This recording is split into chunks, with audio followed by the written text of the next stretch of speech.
ወይኔ መድብል አታለለኝ ማለት ነው። መድብል አታረገው። መድብል ድጋሚ ማህሌትን አመንካት። አታረገው ማህሌት የገባሽበት ክፍል ሲጥር ማረክሽ ማለቀሽ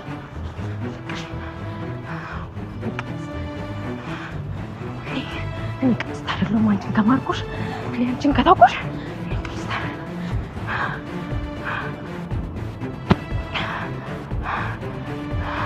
መድብል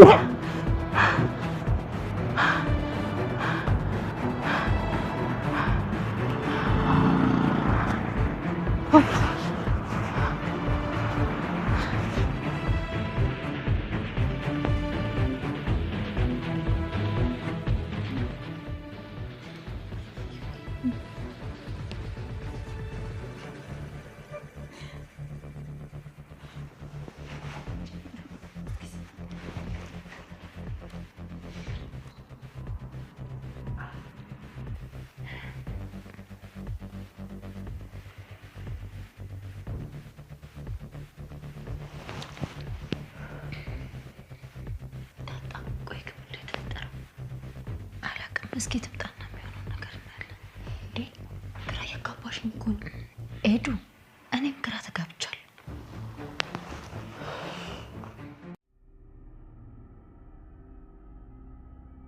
አረ ቅድስት በዚህ ሰዓት አትደውይ እባክሽ። ቅድስት ምን ነክቶሻል?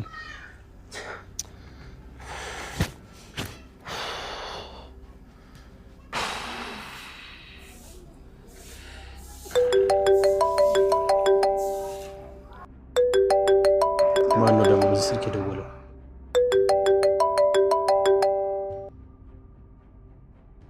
ሄሎ ሄሎ፣ አቤት። ደርሰሃል የተባልከው ቦታ? አዎ ደርሻለሁ። የት አለሽ? ቃልህን ታከብራለህ አይደል? ስሚ፣ እኔ እኮ መድብል ነኝ። በዚህ በፍጹም አልጠረጠርም። ይኸውልሽ አኩኩሉ እየተጫወትሽ ከሆነ አንቄ ሲል ጠርጌ ነው የምገልሽ። ማንንም አያስጥልሽም። ይገባሻል?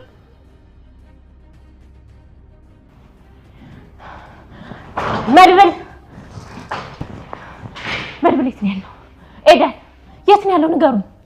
ዳጣ ለአንቺ ሳይነግርሽ የትም አይሄድም። ንገርኝ፣ የት ነው ያለው? ቅድስቲ እስኪ መጀመሪያ ነይ፣ ቁጭ በይ፣ ተረጋጊ። ቁጭ በይ አትበይኝ፣ በእናትሽ ቁጭ በይ አትበይኝ። ንገሩኝ፣ የት ነው ያለው? ኧረ ቅድስት መድብል የት ነው ያለው? ንገሪኝ። እሺ ምልክቱን ብቻ ንገሪኝ። 2 ዛፍ ስር መሀል ነው አይደል? አዎ ከዛፎቹ ስር ነኝ። ከሱ አጥሩ ስር የሆነ ድንጋይ አለ።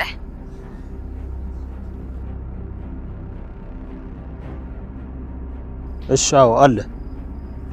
በጣም ጥሩ። እሱን ድንጋይ ማንም ሰው ሳይክ በጥንቃቄ አንሳውና እቃው እዛ ስር አለ። እሺ እሺ እሺ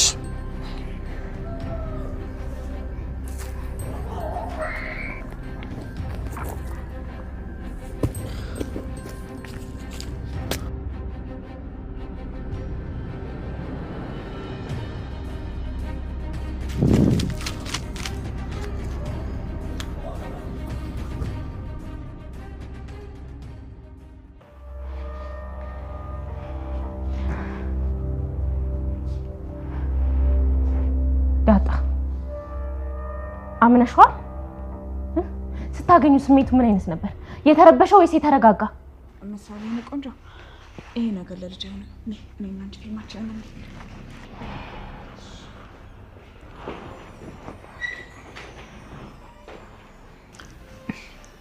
ስሜቱ እንኳን የተረበሸ ነበር፣ ግን ማህሌት ሳትሞት አትቀርም። እርግጠኛ ነሽ?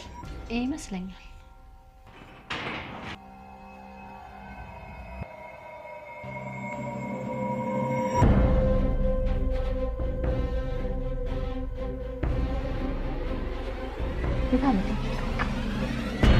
ንገረኝ፣ የት ነው ያረካት?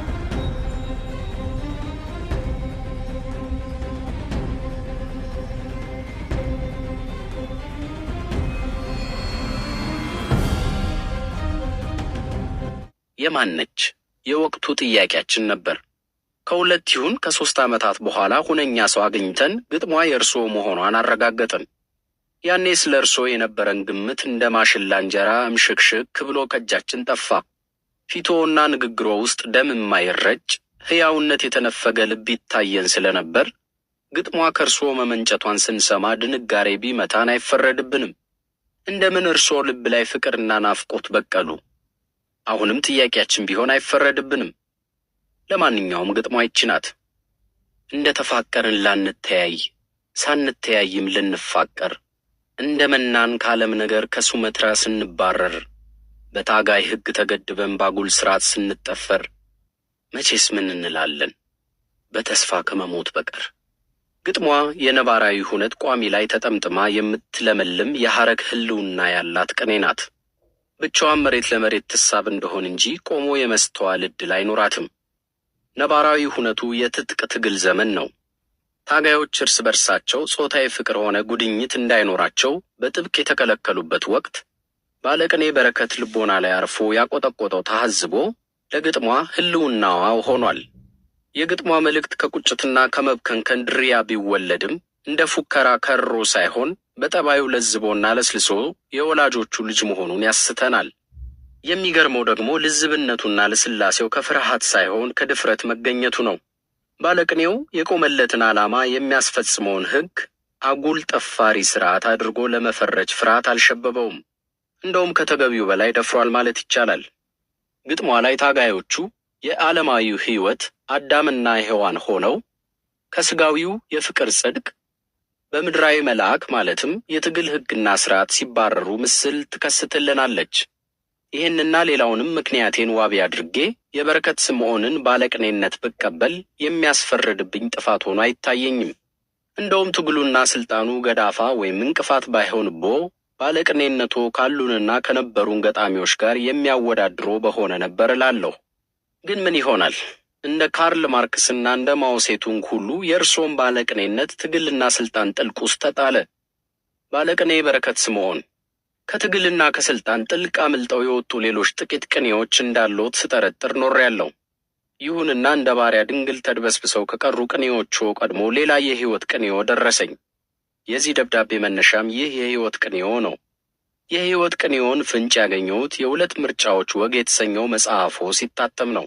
በመጀመሪያ በ2003 ዓ.ም ብቻ ሳይሆን አሁን በቅርቡ ሁለተኛ ህትመት ያዘዙት ከኢትዮጵያ ሸሽተው ኬንያ ነው አሉ። ኢትዮጵያ እኮ ህልምዎ ናት። ኢትዮጵያ እኮ የገዛ ፍላጎቶ የፈጠራት ቅዠት ናት። ታዲያ ከገዛ ህልም ይሸሻል?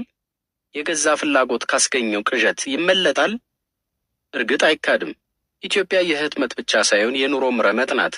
ታዲያ ማን ባጋማት ማን ይጠበስባት ብለው ሸሿት? ይሄ የሕይወት ቅኔው አንድ በውል ያላወቅኩትን የትግል አጋሮን ግጥም አስታወሰኝ። ግጥሙ ለኢህአፓ የተተኮሰ ከባድ መሳሪያ ተደርጎ ይቆጠራል። ርዕሱ ሞናሊዛ ነው።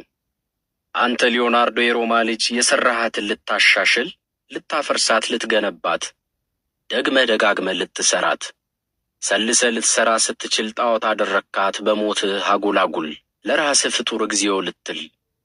የሮማ የዋህ ሰው ሊዮናርዶ በፍቅር ትንታግ ተማግዶ የቀረጸውን አጉል ወዶ ራሱን በራሱ ንዶ ርዶ የሚል የእርሶ የሕይወት ቅኔ የዚህ ተቃራኒው ነው።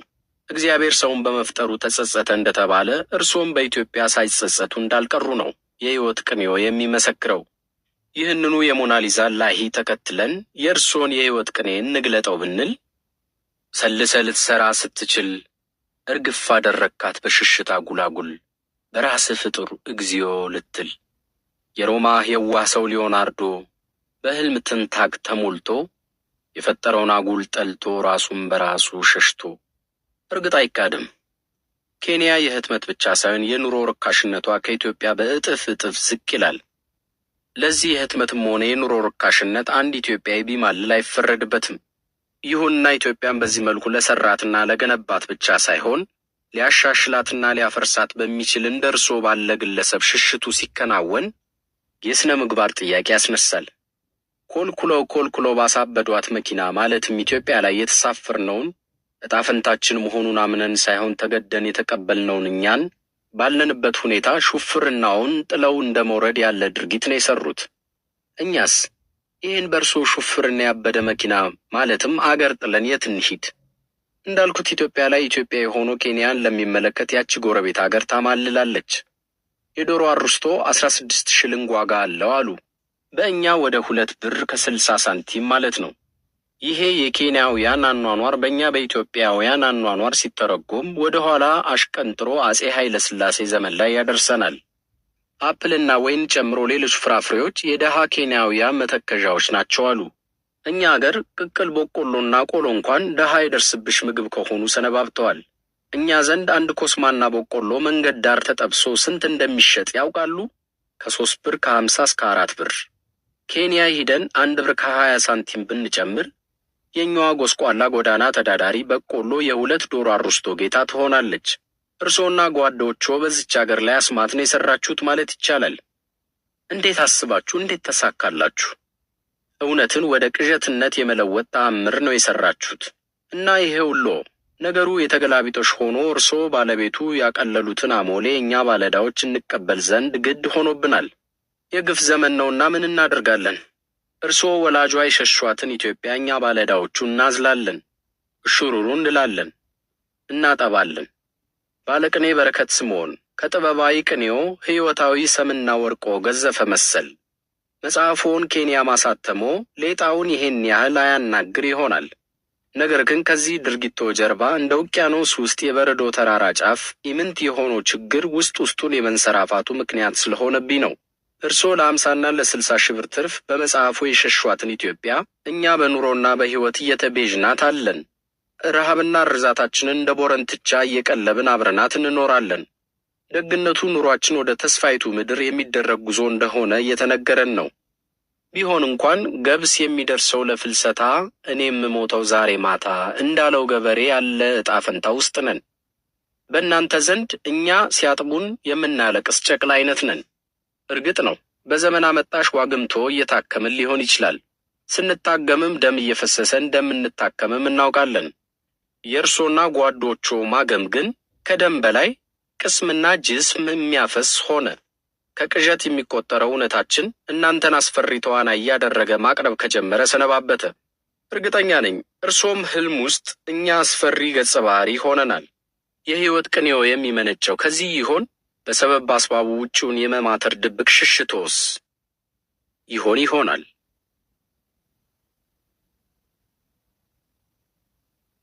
የጠፋውን የኢህአዴግ ህሊና ፍለጋ።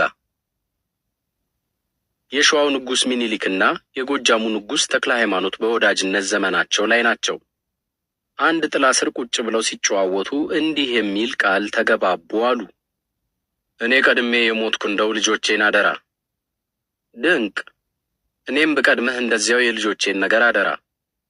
እንደ ራስህ ልጆች ለወግ ለማዕረግ አብቃልኝ። ምን ገዶኝ? ወንድሜ ሙት ቃሌን ሰጥቻለሁ። እኔም ወንድሜ ሙት ብያለሁ። የእግዚአብሔር ፍቃድ ሆኖ የጎጃሙ ንጉሥ ቀድመው ከዚህ ዓለም በሞት ይለያሉ። ንጉሥ ሚኒሊክ በወቅቱ አጤ ተብለው የንጉሠ ነገሥቱን መንበር ተቆናጠዋል። ለንጉሥ ተክለ ሃይማኖት የገቡትን ቃል ባለመዘንጋት ልጃቸውን ራስ ብለው የጎጃም ገዢ ያደርጓቸዋል። ልዑል ራስ ኃይሉ ተክለ ሃይማኖት ስልጣናቸውን በአግባቡ ከመያዝ ይልቅ በልጅነት ይቦርቁ ጀመር። ሮሮ በዛ። የሚቀርብባቸው አቤቱታ እየከፋ ሲመጣ ንጉሥ ሚኒሊክ ወደ አዲስ አበባ አስጠርተው እንጦጦ ላይ 4 ወር እንዲታሰሩ አዘዙ።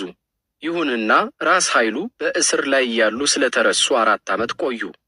በመጨረሻ ራስ ኃይሉ ለአጤ ሚኒሊክ እንዲህ የሚል ግጥም ጽፈው ላኩላቸው። አደራ ይላል ሟች፣ እሺ ይላል ቀሪ፣ መቼም የለም ብሎ ቆሞ ተናጋሪ። አጤ ሚኒሊክ እጅግ ደነገጡ አሉ። ፍቱልኝ ፍቱልኝ ብለው ሾመው ሸልመው ወደ ጎጃም ላኳቸው። የዛሬ ጽሑፌ ይችን ተረት መሰል እውነት በዘመናዊ ተረክ መድገም ነው። የኛ አገር ነገር ግልጽ ነው።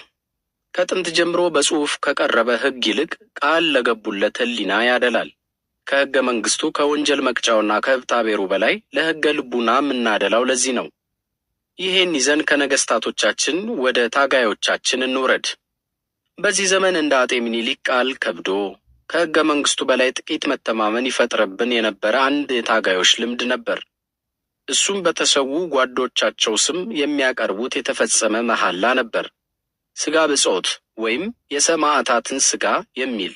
ዘንድሮ ይሄ መሐላ እየከሰመና እየከሰረ መጥቶ ከመደመጥ ተሰናብቷል ማለት ይቻላል። በእርግጥም ደግሞ ነገሮች ሁሉ ተለዋውጠውና የቀኝ ኋላ ዙርን ያህል በተቃራኒ በተቆመበት ሁኔታ በየትኛው ህሊና ይሄ መሐላ ይደፈራል? ስጋ ብጾት በመጥፋት የተደመደመ ብርቅዬ ምናምን እንበለው። ያም ሆነ ይህ የእኛ ስጋት መሐላውን እንደ ቅርስ በመቁጠር በመብከንከን የሚጠቃለል አይደለም። ከዛ ይልቅ ግዳችን ከስጋ ብጾት መጥፋት በስተጀርባ ያለው እውነታ ነው። መሐላው ለምን ጠፋ? በምን ጠፋ? እንዴት ጠፋ? እያንዳንዱ ታጋይ ተሳሳተም አልተሳሳተም ተጠሪነቱና ተጠያቂነቱ በትግሉ ለተሰዉት ጓዶቹ ዓላማ ነበር ማለት ይቻላል። እንግዲህ የድርጅቱ የኢህአዴግ ህሊና የሚመነጨው ከዚህ ከታጋዮቹ የሰማዕት ታማኝነት ነበር። የመሐላው መጥፋት የህሊናው ባለበት ያለመገኘት ምልክት ነው። በስጋ ብጾት መጥፋት ብቻ ለእያንዳንዱ አንጡራ ታጋይ የምናቀርብለት ብዙ ጥያቄ አለን። ከተሰዋው ጓድህ ጋር አንገት ለአንገት ተቃቅፋችሁ ወደ ትምህርት ቤት ስትሄዱ ምን አይነት በደል አያችሁ? እንዴት ያለ ብሶት ተቀሰቀሰባችሁ? ምን ወሰናችሁ? እንዴት ትግሉን ተቀላቀላችሁ? ለምን ዓላማ እንሰዋለን አላችሁ? የትኛውን ውጣ ውረድ ጎን ለጎን አለፋችሁ? የትኛውን መዝሙር አቀነቀናችሁ? ምን ተገማገማችሁ? የትኛውን ተስፋ ተቋደሳችሁ? የት እንዴት ለዘላለም ተለያያችሁ? አንተ እሱ ጋር እሱ አንተ ጋር ምን አስቀራችሁ? በመጨረሻ አሁን የምትኖረው የተሰዋውን ጓድህን ፍላጎት ያማከለ ነው? እንዲያ ከሆነ ታዲያ መሐላህን ካፍህ ላይ ምን ጦለበው? የዘንድሮ ነገር የጥንቱ ሁኔታ እንደ ሰፌድ ላይ ሩጫ ዞሮ መምጣት የሚመስለን አይደንቅም። የተሰዋው ታጋይና በሕይወት ያለው ታጋይ በትግል ዘመናቸው ላይ ናቸው ብለን የአጤ ምኒልክንና የንጉሥ ተክለ ሃይማኖትን ገጠመኝ ወደዚህ ዘመን ብናመጣው አያስኬድ ይሆን? እስኪ እንሞክረው። አንድ ጥላ ስር ቁጭ ብለው ሲጨዋወቱ እንዲህ የሚል ቃል ተገባቡ። እኔ ቀድሜ የሞትኩ እንደው ዓላማዬን አደራ። ድንቅ። እኔም ብቀድምህ እንደዛው የዓላማዬን ነገር አደራ። ሳታዛባ ለወግ ለማዕረግ አብቃልኝ። መንገዶኝ ጓዴሙት ቃሌን ሰጥቻለሁ። እኔም ጓዴሙት ብያለሁ። ይሄ ዘመን መጣ። የተሰዋው ተሰዋ፣ ያልተሰዋው ከበረሃ ከተማ ገባ። ዓላማ በግል ጥቅም ታስሮ ተረሳ። አደራ ይላል ሟች፣ እሺ ይላል ቀሪ፣ መቼም የለም ብሎ ቆሞ ተናጋሪ። አብዛኛው ታጋይ ሁሉም ላለማለትና ትሑት ለመሆን ስጋ ብጾትን በመሸሽ ላይ ይገኛል። በትግሉ ለተሰዋ ጓዱ ያለበትን ተጠሪነትና ተጠያቂነት ሸሽቷል። ተጠሪነቱና ተጠያቂነቱ ለራሱ ለሚስቱና ለልጁ ሆኗል። የሚሸሸው ተጠያቂነቱን ብቻ ሳይሆን ከዚያ ጋር የተያያዙ ጥያቄዎችንም ጭምር ነው። ለመሆኑ የዚያ የተሰዋ ታጋይ አደራ ደሃው ሕዝብ አልነበረምን? ታዲያ በየት በኩል ራስህን ከአደራህ ከሕዝብህ አስቀደምክ? ሀብት አካበትክ? ዘመዶችን ጠቀምክ? ሕግን ከለላ አድርገህ በደልክ? ኮንትሮባንድ ነገድክ? ከታክስ ሸሸህ? ሕንፃ ሠራህ? ማናለብኝነት ተጸናወተህ? ምን አድርባ ያደረገህ?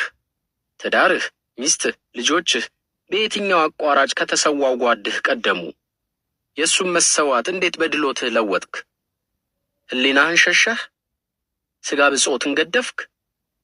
ማህሪ ተክሌ ወይም ሙሴ፣ ልዑል፣ አጋዚ፣ ኡስማን፣ ክበበው፣ አስረዳ፣ ዋልታ፣ መስፍን የእነዚህና የሌሎች የተሰዉ ታጋዮች መታሰቢያ ዓላማቸው አልነበረምን? ዋልታ ኢንፎርሜሽን ማዕከልና መስፍን ኢንዱስትሪያል ኢንጂነሪንግ እያሉ በየተቋማት ስም መለጠፍ ሕሊናን ያሳርፋል? ከዚያ ይልቅ ስጋ ብጾት አይበልጥም? ሕሊና አይገዝፍም? ዛሬ አንጡራው ታጋይ የሚሸሻቸው ብዙ አንጡራ ጥያቄዎች አሉ። አደራ ይላል ሟች፣ እሺ ይላል ቀሪ፣ መቼም የለም ብሎ ቆሞ ተናጋሪ። የዘመኑ እንጉርጉሮ። በዚህ አገር ተጨባጭ ሁኔታ የሕግ ነገርን ብዛም አያስተማምንም። የሕግ አናቅጽ ካጣመሟቸው የሚጣመሙ ብረት መሰል ለጋ ነገሮች ናቸው። የአናቅጹ ውጋግራ እንኳን የብርሃን ጠባይ ያለው ዘረኛ ሰበባ ሰበብ ቀርቶ እንደ ተራራ ግዘፍ የነሳውን ብሔርተኝነት ያሾልካል። ስለዚህ በዚህ አገር ነባራዊ ሁኔታ ሕሊናና ቃል ይቀድማል። ለቃልና ለሕሊናችን ያብቃል።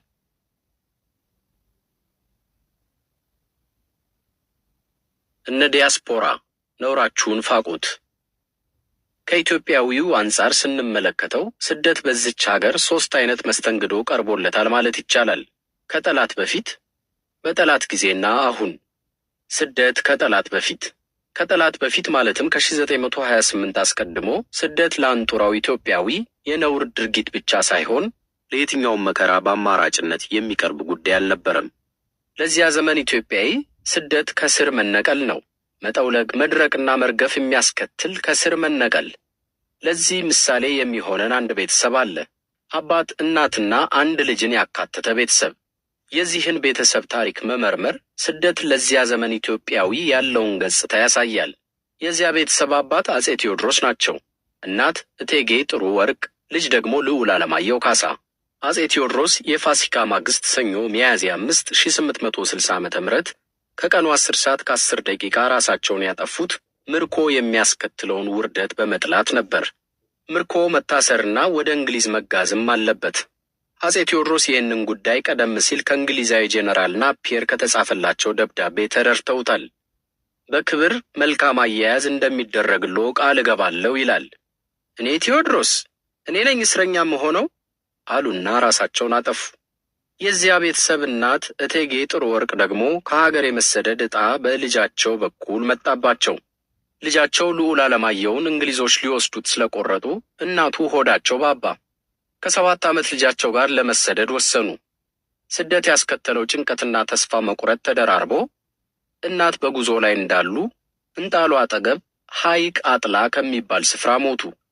ስደትም በጥቂቱ የቀመሰው ልዑል ዓለማየሁ ኑሮ ባይጓደልም ደስታ ግን አልነበረውም። ንግሥት ቪክቶሪያ ማስታወሻቸው ላይ ምስኪኑ ልጅ አሁንም ፍርሃቱ አልለቀቀውም ብለው አስፍረዋል። እንደ አባቱና እናቱ ሁሉ ልዑሉም ታሞ በህዳር 15 1872 ዓ.ም እንግሊዝ ሊድስ ውስጥ አርፏል። ለዚያ ዘመን ኢትዮጵያውያን ስደት በአማራጭነት የማይቀበሉት እንደ ቴዎድሮስ፣ ቢቀበሉትም የማይፈጽሙት እንደ እቴጌ ጥሩ ወርቅ፣ ቢጀምሩትም የማይቆዩበት እንደ ልዑል ዓለማየሁ ነበር ማለት ይቻላል። ስደት በጠላት ጊዜ ድንግል አገሬ ሆይ ጥንተ ተደንግሎ፣ ሕፃናቱ ታርደው ያንቺም ልብ ቆስሎ፣ ልጅሽ ተሰደደ አንቺን ተከትሎ፣ የሕፃናቱን ደም አዘክሪ ኩሎ። ይህ የዮፍታሔ ንጉሴ ግጥም የተጻፈው በጠላት ጊዜ ነበር። የዚያ ዘመን ስደት ለአንጡራ ኢትዮጵያዊ በሦስተኛ አማራጭነት ቀርቧል። ከአርበኝነትና ከባንዳነት ቀጥሎ አርበኝነት እንደማያዋጣ የተሰማቸው ባንዳነትን ስለተጸየፉ መሰደድን መርጠዋል። የዚያ ክፉ ዘመን ኢትዮጵያዊ ስደት ኢትዮጵያ ስትሰደድ እሷን ተከትሎ የሚከናወን እንደሆነ ዮፍታሔ በግጥሙ ጠቅሷል። ልጅሽ ተሰደደ አንቺን ተከትሎ። የሀገሩን ዱካ ተከትሎ መሰደዱን ዮፍታሔ ቀምሶታልና ጠንቅቆ ያውቀዋል። ስለዚህ ጉዳይ ዮሐንስ አድማሱ ምስክርነቱን ሲሰጥ ዮፍታሔ መንፈሳዊ ትግሉ እመቤቱ ስለሆነችው በእመቤታችን ስለመሰላት ስለ ድንግል ሀገሩ ሚጠት ወይም ምጽአት ነበረ ይላል። ቀኝ ጌታ ዮፍታሔ ንጉሴ አጭር የሕይወቱና የጽሑፉ ታሪክ ገጽ 122። የጠላት ጊዜ ኢትዮጵያ ሲሰደድ የእናት ሀገሩን መቀነት ትልም አድርጎ ጥላዋን ተጎናጽፎ ነውና ምንጊዜም ከልቡ አትጠፋም ነበር። ፋሽስት ኢትዮጵያዊውን ከሀገሩ ማስወጣት ቢችልም ሀገሩን ከኢትዮጵያዊ ልብ አውጥቶ መጣል እንደተሳነው ፍጻሜ መንግስቱ ላይ ደርሷል። ለፋሽስቱ ውድቀት ይሄ የኢትዮጵያውያን አገርን ከልብ የመውደድ ጠባይ ትልቅ አስተዋጽኦ አድርጓል። ራሱ ዮፍታሔ ንጉሴ በስደት ከተቀመጠበት ሱዳን ተነስቶ በተደጋጋሚ ሀገሩ በመግባት መረጃ የማቀበልና የመሰለል ሥራ ይሠራ ነበር። ስደት በዚህ ዘመን የዚህ ዘመን ስደት ጭራውን የቋጠረው ከአብዮቱ ጅማሬ ጋር ነው። የርዕዮተ ዓለም ሽንፈት የአጼ ኃይለ ሥላሴ ዘመንተኞችን እንዲሰደዱ አስገደደ። የአብዮት ዘመን ንትርክ በጥይት ምላሽ ማግኘት ሲጀምር እልቂት ያሰጋቸው ስደትን ምርጫ እንዲያደርጉ ግድ አላቸው። የፖለቲካ መቻቻል ውሃ ሲበላውና አንድ አይነት ዩኒፎርም መልበስ በደርግ ያለ አማራጭ ሲቀርብ ሁኔታውን መለወጥ የተሳናቸው ስደት ግዴታቸው ሆነ። ዮፍታሔ እንዳለው ከነዚህ ጋር ሁሉ ሀገር አብራ ተሰደደች። እንደ ፋሽስት ኢጣሊያ ሁሉ ደርግም ኢትዮጵያውያንን ከኢትዮጵያ እንጂ ኢትዮጵያን ከኢትዮጵያውያን ልብ ውስጥ ማስወጣት ተስኖት ቆየ። ከዚህ ዘመን ስደት ጋር ጭራውን የቆለፈው የዚህ ዘመን ስደት ምክንያቱ ፖለቲካዊና ኢኮኖሚያዊ ነው። ኢኮኖሚያዊው ስደት በአንድ ነባር ተረት ይጠቃለላል። የተመረረ ድሃ ይገባል ከውሃ። የዚህ ዘመን ስደት በአመዛኙ ከውርደት ጋር ተፈጣጥሟል ማለት ይቻላል። ከመቶ ዓመታት በፊት ሀጂ ለማድረግ ከሚሄዱ ኢትዮጵያውያን ጭብጦ ይለምኑ የነበሩት ሳውዲዎች ዛሬ ሳይሰሩ ከሰማይ በወረደላቸው የሀብት መና ጠግበው ያደረጉትን አይተናል። ገንዘብ ከጭንቅላት ስልጣኔ ቀድሞባቸው አውሬነትን ለመተግበር አስችሏቸዋል። የዚህ ዘመን ስደት ለእኛ መሸፈኛ እራፊ ጨርቅ ያጣንለት ገመናችን መሆኑ እሙን ነው። በዚህ መንግስት ጡጫ፣ እርግጫና ግልምጫ የተሰደደው የፖለቲካ ጥገኝነት ፈላጊ ኢትዮጵያዊ ከቅርብ ጊዜ ወዲህ አዳዲስ ጠባይ እያመጣ እንደሆነ ይነገራል። እዚህ ተጸየፍኩት ያለውን ዘረኝነት እዚያ ካልተገበርኩት በሚል ግብ ግብ ላይ ይገኛል አሉ። የስደት ሀገር የጎጠኝነት ኮሎኒም እያቋቋሙ ነው አሉ። ያሳዝናል። አንዳንድ የአሜሪካ ስቴቶችማ ከየስቴቱ ባንዲራ ጋር በውስጥ ታዋቂ የሚውለበለብ የጎጠኝነት ሰንደቅ አዘጋጅተዋል። ለምሳሌ ሲያትልና ሳንሆዜ የጎንደሮች ስርወ ንግስ አለ። ሚኒሶታ ደግሞ 80% በኦሮምኛ ቋንቋ ተናጋሪዎች ቁጥጥር ስር ውሏል አሉ። ኮሎምበስ ኦሃዮ ከሄድን የትግርኛ ተናጋሪዎች ፌዴሬሽን አለ። የፌዴሬሽን ያልነው በልማት ማህበር ስም በአውራጃ ተከፋፍሎ ስለተቀመጡ ነው። የሽሬ ልማት ማህበር፣ የአጋመ ልማት ማህበር፣ የተንቤን ልማት ማህበር ወዘተ። የዚህ ዘመን ስደት ገመና ይሄ ነው። ፋሽስት ኢጣሊያም ሆነች ደርግ ያልቻለችውን ኢህአዴግ ችሏል። ኢትዮጵያዊውን በጡጫ ሆነ በእርግጫ ከኢትዮጵያ ከማስወጣት ባሻገር ኢትዮጵያዊነቱንም ከልቡ ፈንቅሎ ለመጣል ችሏል። ከለማበት የተጋባበት እንዲሉ መንግስት ጎረድ ጎረድ አድርጎ የሰጠንን ኢትዮጵያዊነት ዲያስፖራዎቻችን እየሰለቁና እያደቀቁ በማጥፋት ላይ ይገኛሉ። ቀደም ሲል ሲያትል ውስጥ ሬዲዮና ማዕከል ያለው ጠንካራ የጎንደር ተወላጆች ኮሚኒቲ ነበር። ያኔ የጎንደር ኮሚኒቲ በመቋቋሙ ትልቅ ጭቅጭቅ ተነስቶ ነበር። ለምን የኢትዮጵያ ኮሚኒቲ አልሆነም የሚል ቅሬታ ገንፍሎ የጎንደር ኮሚኒቲን ነቅንቆት ነበር። የያኔ መልሳቸው አልቻልንም የሚል ነበር። የኢትዮጵያ ኮሚኒቲን ለማቋቋም ሞክረን ቅሬታ ያላቸው መካከላችን እየገቡ ያፈርሱብናል። ስለዚህ በጎንደር ስም አቋቁመን ኢትዮጵያዊ መንፈስ እንዲኖረውና ሌላውም ኢትዮጵያዊ እንዲካተት ወሰንን አሉ። ዛሬ የጎንደር ኮሚኒቲ ለኢትዮጵያ በስቶባት ተከፋፍለዋል አሉ። የሰሜን ጎንደርና የደቡብ ጎንደር ጎጠኞች በአንድ ቤተ ክርስቲያን የሚያስቀድሱ ጠላታሞች እስከ መሆን ደርሰዋል። ስለዚህ የሜሪላንዱ ገብርኤል ከብዙሃኑ ወደ ጎንደር፣ ከጎንደር ወደ ደቡብ ጎንደር ንብረትነት ተሸጋግሯል። ይህም ሆኖ ቅሬታው አልቆመም። የቤተ ክርስቲያኒቱን የቦርድ አባልነት ከ90 ከመቶ በላይ ደብረ ታቦሮች መያዛቸው ቅሬታ እያሳደረ ጉምጉምታ ተነስቷል። የዲሲው ወይም ሜሪላንድ ሚካኤልም በሰሜን ጎንደሮች ቁጥጥር ስር ቢውልም እዚያም ቅሬታ አለ። ጭልጋዎች በዙ እየተባለ ነው። ሲያትል ሳንሆዜ ደግሞ የአርማጭሆች የበላይነት እየተቀነቀነ ይገኛል። የኮሎምበሱ ኦሃዮ ስላሴን ደግሞ ወልቃይቶች ነግሰውበታል ይባላል። ወዴት እየወረድን ነው? ዘመንና ዘመነኞች የሰጡን የሀገር ጎረድ ጎረድ አልበቃ ብሎ ጎጠኝነት እንደ ዱቄት እየሰፈረን መከፋፈል ዕጣ ፈንታችን ሊሆን፣ አንድነት ከተነወረበት ሀገር ርቀን በስደት አንድነትን የምናነውር ከሆነ መጨረሻችን ምንድን ነው? አንድነትን በምትሰብክ ቤተ ክርስቲያን ስር መለያየትን ካጸደቅን ተስፋችን የት ናት? ኢህአዲግ እንኳን እዚህ ያላደረገውን የወረዳ ፌዴሬሽን እዚያ ከተገበርን በኋላ ለየትኛዋ ሀገር ነው ኢትዮጵያ ኤምባሲ በር ላይ የምንጮኸው? ሚስጥሩ ግልጽ ነው። የዚህ ሁሉ መተራመስ ምንጩ ከሀገር ህልውና ይልቅ ሆድን የማስቀደም የስደተኞች ፖሊሲ ተግባር ላይ መዋሉ ነው። በእግዚአብሔር ስም በቤተ ክርስቲያን ጥላ ስር ሰው ሁሉ አዛውንት ዘመዱን ባልሰራበት ተጧሪ ማድረግ ምኞት አለው። በቅስና ስም ከሀገር ቤት የሚመጣ አዛውንት ያለምንም ችግር የአሜሪካ ቪዛና ግሪን ካርድ ያገኛል። ይህን ካገኘና ዕድሜው ከ65 ዓመት በላይ ከሆነ የማህበራዊ ዋስትና ተደጓሚ ወይም ሶሻል ሴኪዩሪቲ ኢንሴንቲቭ ይሆናል። በወር $550 በጥሬ ገንዘብ፣ $200 የምግብ ድጎማ በኩፖን እንዲሁም የነጻ ሕክምና ፈቃድ ወይም ሜዲኬር ይኖረዋል። ስለዚህ አብዛኛው ስደተኛ የቤተ ክርስቲያን ቦርድ አባል በመሆን አዛውንት ዘመዱን የመጥቀም ህልም አለው። እንግዲህ እዚህ መሃል የሀገር ህልውና በወረዳ ገንጣዮችና አስገንጣዮች እጅ ላይ ይወድቃል። በወረዳ ፌዴሬሽን ምክር ቤት ቀርቶ በቤተ እግዚአብሔር እንኳን በአንድ የማይሰበሰብ ማህበረሰብ እውን ይሆናል። ስደተኛዋ ኢትዮጵያ በወረዳም ተከፋፍላ በቃሽ ካላት ጥሩ ነው። ምናልባትም ነገ በወረዳ ገንጣዮች ላይ ቅሬታ የሚያሳድር የቀበሌ ተቆርቋሪ አምፅና ቀበሌውን ገንጥሎ ከጭቆና ያላቅቅ ይሆናል። ምናልባትም በቀበሌ ቤተ ክርስቲያን ቦርድ አባሎች ኢፍትሐዊ አሰራር የሚያምፅ ብሶት የወለደው ስደተኛ የመንደሩን ቤተ ክርስቲያን ለመንደርተኛው ጥቅም ይቆጣጠረው ይሆናል። ምናልባትም ይሄ የስደተኞች መንፈስ ወደ ሀገር ቤት ገብቶ ኢትዮጵያን ከጎረድ ጎረድነት ወደ ክትፎ ስጋነት ያወርዳት ይሆናል። የዚህ ዘመን ስደት እውነተኛ ገጽታ ይሄ ነው። እዚህ ባለው ህዝብና መንግስት ከመበሳጨት ወይም ከመቆጨት በፊት እዚያ ያለውን ነውር መፋቅ ግድ የሚል ይመስለናል። መተዛዘባችንን በዮፍታሔ ንጉሴ ግጥም ብንደመድምስ? ሳትከፋፈሉ በአንድነት ሆናችሁ ነውራችሁን ፋቁት ሳይጠፋ ስማችሁ። ማህበራዊ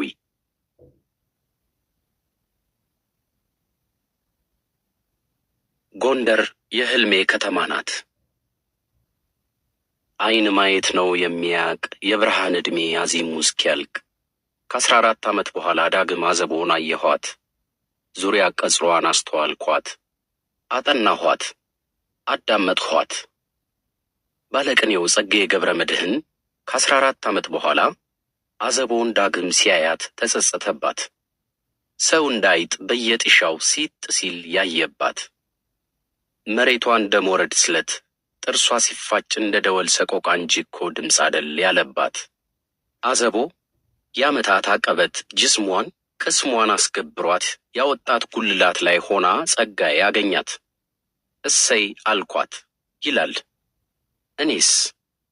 እኔም ከ14 ዓመት በኋላ ጎንደር ላይ አታጨሁባት። ከእምባዬ ወይም ከፈገግታዬ ላጣቅስባት። ከስሜቴ 5 አውታር አንድም ዘለሰኛ እንደ ላስቲክ ልጎትትባት፣ ወይም ከስሜት 8 አውታር እንደ ትዊስት ባለ ቅብጠት ላናጥርባት ታጨሁባት። ጎንደርን ካየኋት 14 ዓመት ሞላት። ቢሆንም ውስጤ ደማቅ ቀለም አላት። ዓመት እንደ አለት ቢነባበርባት የማይቀብራት ከተማ ናት። ሁልጊዜም ከታች ሆኜ ወደ ላይ የማያት ደብርነት አላት። እንደ ብዙ ከተሞች ክፍት አፍ አሁን የማይጮህባት ጥንታዊ አስተዋይነት የረበበባት ናት። ሁልጊዜም ጎንደር ሲሄድ ላለፈው ማንነቴ የአሁን እኔነቴ ይሰግዳል፣ ይገብራል፣ ይጎናበሳል። እንዴትስ እንዲህ ላይ ያደርግ ይችላል? የአሁን ማንነቴ ምን ይዟል? ብቻውን የት ደርሷል? ጎንደር ሄዶ የፋሲል ግንብን አይቶ በቅድሚያቶቹ የማይኮራ ማን ነው? ፋሲለደስ ጎንደርን እስከቆረቆረበት 1623 ዓመተ ምህረት ድረስ ያለው ዘመን ምንም እንደሆነ ሁሉ ከዚያ ወዲህም ከአፄ ቴዎድሮስ በኋላ እንዲሁ ታላቅነት በኪነ ሕንፃ የመግዘፉ ነገር ምንም ይሆናል። ዛሬን የሚወቅሰው ጥንታዊ ግንባታ በፋሲል ቤተ መንግሥት ቅርጽ አይወሰንም፣ ወደ ይዘቶቹም ይማትራል። የመታጠቢያ ገንዳው የፋሲለደስ ልጅ የቀዳማዊ ዮሐንስ ቤተ መጻሕፍትና ለቆንስላዎች የተዘጋጁት ቢሮዎች መኖሪያ ቤት ምሽት ማሳለፊያ መጠለያ ብቻ ለሆነብን ለእኛ መተዛዘቢያዎቻችን ናቸው። አሁን ከ400 ዓመት በኋላ እንኳን ቤቶቻችንን ከመዋኛ ገንዳ ጋር ማዳበል ቀርቶ ከመጠለያ ሰቀቀን ያለመገላገላችን ምልክቶች ናቸው። የመኖሪያ ቤት ቢሮና ቤተ መጻሕፍትማ ከቀበጡ አይዘሉን የሚያስተርት የመሰበር ምልክት ተደርጎ ይታያል። ትርፍ ማከል ሲያቅተን ጥሪያችንን በላን። መኖራችን ዕዳ፣ በሕይወት መገኘታችን ወቀሳ ሆነብን። ያለፈውን ያላስቀመጥን፣ የዘር እህል ያልቆጠብን፣ የባዶ መተላለፊያ ድልድይ ሆንን። ጎንደር ወቀሳዬ ናት። እዚያ ሄጄ ስመለስ ቀና ማለት ያቅተኛል። መንፈሴ ይጎብጣል። ነፍሴ በመጻጉነት ትቃትታለች። ዛሬስ ግጥም በመሰንቆች ሲጋብዙኝ ላስብበት አልኩ። እንደ አቡነ ጴጥሮስ ጽዋ ግብዣው መራር ሆኖ ታየኝ። አዎ ብቻዬን ነኝ ፈራሁ እንዳሉ አቡኑ። እሸሸግበት ጥግ አጣሁ፣ እምጸናበት ልብ አጣሁ ማለት አሰኘኝ። ግን ደግሞ መሸሸግ መፍትሄ አይደለምና ይቺ ጽዋ ከኔ ትለፍ ለማለት አልደፈርኩም። መቼ ነው? የካቲት 4 ዓርብ ዕለት አሉኝ። ጥሩ፣ ዓርብ ጠዋት እመጣለሁ፣ ቅዳሜ ጠዋት እመለሳለሁ። ትችላለህ። ይቺ ናት ስልታዊ ማፈግፈግ። መጣሁም ቀረሁም ለማለት የሚያመች ውሳኔ። በተባለው ቀን የጎንደርን ግጥም በጎንደር መሰንቆ አፈጣጥሜ ያደምጣለሁ። ግሩም እንደሚሆን እተማመናለሁ። ኪነ ሕንፃ ባይሆንልንም ኪነ ጥበብን አስቀጥለን እዚህ መድረስ አላዳገተንም። በጥንቲቱ ጎንደር በቀዳማዊ ኢያሱ ዘመን ግጥም በመሰንቆን የመሰለ ልማድ በቤተ መንግሥት አካባቢ እንደነበር አንዳንድ የታሪክ መዛግብት ይገልጻሉ። በዘመኑ ያልተለመደ ስለነበርም ነቀፌታና ውግዘት ይደርስበት የነበረው በዓለማዊ ዓይን ተዳኝቶ ሳይሆን ከቀኖና አንጻር ተገምቶ እንደነበር መጠርጠር አያዳግተንም። ጎንደር በቀዳማዊ ኢያሱ ዘመን ከ1675 እስከ 1699 ዓመተ ምህረት በጥበብ ምሽትነት የማይቀነበብ ምናልባትም የጥበብ ፌስቲቫል ሊባል የሚችል ድግስ የማዘጋጀት ልማድ ነበራት። ካህናቱ ከመንፈሳዊው ባሻገር ዓለማዊ ቅኔ የሚያቀርቡበት መድረክ የፌስቲቫሉ አንዱ አካል ነበር። ሕገ መንግሥት ወረቀት ነው ቢባል ምን እግዚኦ በሉ ያሰኘናል። ሕገ መንግሥት ፈርቶ አደር መሆናችን አይገርምም? ፈጠረን ወይስ ፈጠር ነው? መተዳደሪያችን ነው ወይንስ መተዳደሪያው ነን? ኢህአዲግ ምልጃ ገብቶት ይህን የሕገ መንግሥት ክፉ ጥላ ከላያችን ላይ ቢገፍልን ደግ ነበር። ግን የምልጃ ሾተ ላይ ነውና እንደ ሌሎቹ ምልጃዎች ሁሉ ይሄም ምልጃ መክሸፉ የማይቀር ነው።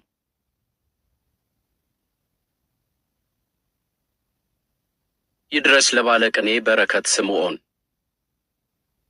ለባለቅኔ በረከት ስምዖን ባለቅኔ ስለወጥ ጥቂት ግር እንደሚሰኙ ገምታለሁ። እንደኔ ባለቅኔነት የየቀልብና የየስሜታችን ግለሰባዊ ብያኔ እንጂ የአገልግሎት ብዛት የሚያስገኘው የስምምነት ማዕረግ አይደለም። እርስዎ ለእኔ በአንዲት ግጥሞ ባለቅኔ ሆነዋል ብል መመዘኛነቱ የኔ እንጂ ሌላ ሰው ሊሆን አይችልም። ባለቅኔነቱ ለእኔ ነዋ። የእርስዎን ግጥም ከማቅረቤ በፊት አንድ ግጥም ያላትን ዋጋ በህንዳዊ ባለቅኔ በካቢር አስደግፌ ላሳይ። ካቢር ሕይወቱን ሙሉ ተቆጥሮ የማይዘልቅ የተፈጥሮ መወድስ ግጥሞችን ጽፏል። ይሁንና መላ ዕድሜውን ጠቅልላ የያዘችው አንዲት ባለ 2 ስንኝ ግጥም ናት። የግጥሟን የመጀመሪያ ስንኝ የጻፋት ወጣት ሳለ ነበር። እንዲህ ትላለች። ትንሽ ጠብታ ጠፋች ከባህር ገብታ። ካቢር ይቺ ግጥም በእንጥልጥል እንደቀረች ይሰማው ስለነበር ሕይወቱን ሙሉ ሲያንቀራብጣት ኖረ ይባላል። በመጨረሻም በአልጋው ቁራኛ ተይዞ ለመሞት ደቂቃዎች ሲቀሩት ትልቁን ልጁን አስጠራው። አቤት ያችን ግጥሜን አስተካክልልኝ፣ ከስር እንዲህ የሚል ስንኝ አክልበት፣ ያቺው ጠብታ ነች ባህሩን ውጣ ያስቀረች በልልኝ። ይህን ተናግሮ ወዲያው ሕይወቱ አለፈች። ቅኔዋ የካቢር ከፈን ነበረች። ተጠቅልሎባት ኖረ፣ ተጠቅልሎባት ሞተ። ካቢር ይችን ግጥም ብቻ የጻፈ ቢሆን ኖሮ ባለቅኔ ሳንለው ልንቀር ኖሯልን? አይመስለኝም። እንደውም ካቢር ለእኔ ባለቅኔ የሆነው በዚህ ነጠላ ሥራው ብቻው ነው። እንደ የእርሶ ግጥም የዋዛ አይደለችምና ባለቅኔ ነዎት ማለቴ አይደበዝብኝም የሚል ተስፋ አለኝ። እንደ ካቢር ቅኔ ባለ 2 ስንኝ የሆነችው ግጥሞን ያገኘኋት ሶረኔ የተሰኘ መጽሐፍ ላይ በ80ዎቹ መገባደጃ ላይ ነው። ግጥሟ እንደተዋጣለት ሰላይ ደብዛዋን አጥፍታ ምንጯን አድበስብሳ ነበር ሶረኔ ላይ ወጣችው። ማለቴ የእርሶ መሆኗ ሳይገለጽ ስምዖን ሳታገለድም መለመሏን ለተደራሲ እይታ ተጋለጠች።